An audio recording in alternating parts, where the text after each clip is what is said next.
जिस दिन बच्चों की छुट्टी होती है उस दिन हम पहले से ही सोच के रखते हैं कि क्या क्या काम हमें करना है। तो अभी मॉर्निंग के बज रहे हैं 10:30 और मैं बना रही हूँ फटाफट से बनने वाला खाना, मतलब दाल चावल रोटी और आलू की सब्ज़ी।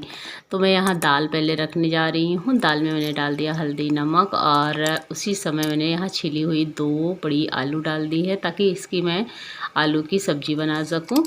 और बस यहाँ कुकर का ढक्कन लगा दिया। तब तक मैं यहाँ रोटियाँ बना रही हूँ क्योंकि 10:30 बज रहे हैं। सभी लोगों का स्नान हो चुका है। आज नाश्ते में कुछ बना नहीं था तो खाना थोड़ा सा जल्दी सब लोग खा लेंगे। तो बस रोटियां बन जाए। चावल भी मैंने बना के रख लिया है और दाल में तड़का लगा दिया। तो बस दाल चावल और यहाँ पे मैं रोटी रख रही हूँ और एक अचार। ये थाली सरू के पापा का है, वो आज सब्जी नहीं लेंगे, बोल रहे थे कि बस एक अचार दे दो। Hello everyone, welcome back to my channel. कैसे हैं आप सब? उम्मीद है कि आप सभी अच्छे होंगे, बहुत अच्छे होंगे। मैं भी अच्छी हूँ और आज मैं कमाल कर रही हूँ। बड़ी सी गिलास में चाय पी रही हूँ। क्या करें, नीचे लेकर आई थी, यही बनाई और यहाँ सारा कप जो है इधर उधर हो गया था। तो मैंने कहा गिलास मिली है, चलो गिलास में पीते हैं, इससे एक फ़ायदा होगा, थोड़ी सी चाय ज़्यादा मिल जाएगी। और अभी इवनिंग का टाइम है, बज रहे हैं 5:30। आज का ब्लॉग 5:30 बजे स्टार्ट कर रही हूँ। और सौर्यांश की बुक वगैरह आई थी तो अभी मैंने उसमें कवर नहीं चढ़ाया, तो बस वही करने जा रही हूँ। सौर्यांश लगे हुए हैं, शुरू हो चुके हैं और उनसे बनेगा नहीं क्योंकि पॉलीथीन है ना, पॉलीथीन चढ़ाती हूँ तो सही रहता है, पारदर्शी रहता है। तो फिर उससे क्या होता है कि बच्चे पहचान लेते हैं फटाक से कौन सी बुक है, कब निकाल ली है। तो मैं ज़्यादातर क्या करती हूँ कि लोगों के बुक में पॉलीथीन ही चढ़ाती हूँ।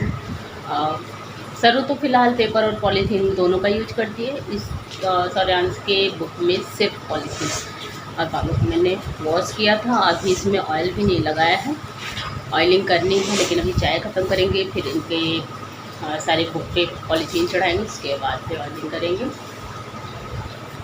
जो सोचा था कि छुट्टी के दिन निपटा देंगे वो काम मेरा हो गया, इसीलिए मैंने सुबह ब्लॉग शूट किया था। उसके बाद फिर डायरेक्टली इवनिंग में शूट कर रही हूँ और अभी मैं जा रही हूँ सौर्यांश की बुक में पॉलीथीन चढ़ाने। तो अभी मैं बाहर से आ रही हूँ नंदनी का काम करके। तो सौर्यांश बोल रहे थे मम्मी मेरा काम तुरंत कर दीजिए, नहीं तो फिर मेरी कल स्कूलें खुली हुई हैं। तो मैंने कहा ठीक है। तो बस यहाँ पे रखा हुआ था ठंडा पानी, अभी सरू के पापा लाए थे तो बस मेरा भी मन कर दिया। ठंडा ठंडा पानी देखो ना तो मन बिना प्यास की प्यास लगती है। और यहाँ बगल में चाय तो रखी ही है इवनिंग वाली, और वो भी भर के गिलास। अरे भर के गिलास नहीं लिया है यार, मतलब यहाँ नीचे कप नहीं था ना, सभी को दिया। और मैं जो अपने कप में लेकर आई थी, सौर्यांश बोले कि मुझे भी पीना है तो उनको मैंने दे दिया था बस। और ग्लास में मैंने पलट लिया था अपनी चाय। थोड़ी सी ज़्यादा मात्रा में लाई थी, थोड़ी सी चाय ज़्यादा पी लेती हूँ, लेकिन अभी इतना भी ज़्यादा नहीं लिया है कि भर के गिलास। तो चलिए फटाफट से इनके बुकों में पॉलीथीन चढ़ा देते हैं ताकि सेफ़ रहे, सुरक्षित रहे। क्योंकि बच्चे हैं भाई, थोड़ी बहुत शरारत हो जाती तो बुक ना फटने लगती है। अभी सौर्यांश इस साल ना 6 में गए हैं और अब उतनी शरारत नहीं करते हैं, क्यूट से बच्चे बन गए हैं और कुछ काम भी कर लेते हैं अब।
तो यहाँ जितनी भी बुक थी सब में मैंने पॉलीथीन चढ़ा दिया है और अब मैं इसे दे रही हूँ सौर्यांश को कि वो अपने बैग में रख लें। और ये है उनका बैग। और ये सारा काम करते करते ना मैंने रख दिया था आलू बॉयल होने के लिए, क्योंकि नीचे वाले फ्लोर पे भी एक इंडक्शन रखा हुआ है। तो मैं कुकर नीचे लाई थी किसी कारणवश, तो फिर उसी पे मैंने रख दिया था आलू बॉयल होने के लिए। तो आलू उबल चुकी है तो मैंने सोचा कि चलो छत पे चलते चलते ना मैं इस आलू को छील के लेके चलती हूँ, क्योंकि नीचे रहने में ना बड़ा ही आनंद है। नीचे वाला फ्लोर बड़ा ही ठंडा रहता है, गर्मी का बिल्कुल भी एहसास नहीं होता।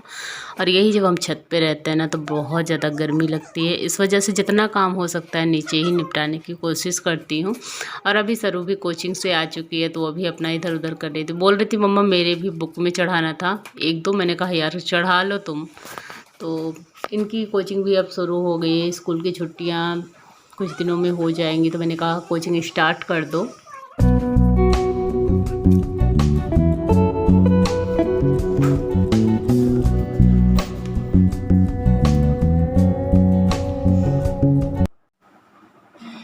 चलो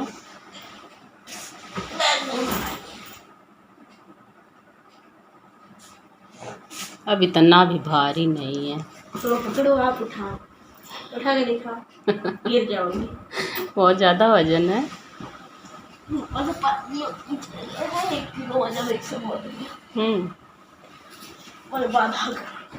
वाह मशक्क़त हो गई पूरी।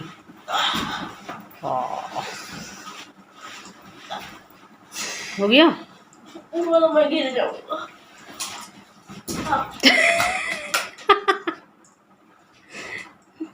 ड्रामेबाज है। दिक्कत हो रही है। हाँ आजकल के बच्चों का बैग इतना वजन होता है ना कि वो उठाते हैं और अपने बैलेंस से ज़्यादा उठाते हैं। बेचारा उठा रहा था ना तो तो गिरा जा रहा था, बोल रहा मम्मा आप लेते चलो। मेरे भी हाथ में बहुत सारा सामान था, मैंने कहा उठा के लेके चलो, क्योंकि सुबह जो भी कुछ इधर उधर होमवर्क बचा रहता है तो छत पे ये लोग कर लेते हैं। और शाम को जो है इवनिंग टाइम में छत पे रहते हैं, नहीं तो बैग लेकर नीचे चले आते हैं पढ़ाई करने के लिए। अभी यहाँ पे ना है दाल की बोरी, और आज शाम को दाल यहाँ डब्बे में ख़त्म था तो मैंने कहा चलो बोरी खोलते हैं। जब भी मेरे घर में दाल, मतलब दाल क्या कोई भी सामान आता है ना तो फिर थोड़ा सा इकट्ठा मात्रा में आता है, तो 6 महीने साल भर के लिए ऐसा आता है कि बार बार लाना ना पड़े। तो ये दाल ना मुझे सुखा के एक कंटेनर में भरना है, तो दाल तो बिल्कुल परफेक्ट है। कभी कभी ना थक्केदार आ जाती है दाल, तो फ़िलहाल इसमें सीलन तो नहीं है, बिल्कुल सही सलामत है, लेकिन इसे सुखा के मुझे रखना पड़ेगा। उसके लिए देखते हैं कंटेनर अगर सही सलामत हो तो ठीक, नहीं तो उसे भी धुलना पड़ेगा। तो ये है दाल का कंटेनर जिसमें मैं रखती हूँ दाल को। तो ये फुल हो जाता है, एक बोरी दाल इसमें आ जाती है। तो ये ऐसे रखने लायक नहीं है, इसे धुल के अच्छी तरीके से सुखाना पड़ेगा कंटेनर को, नहीं तो फिर उसमें घुन लग जाती है, दाल हो या कोई भी चीज़ हो।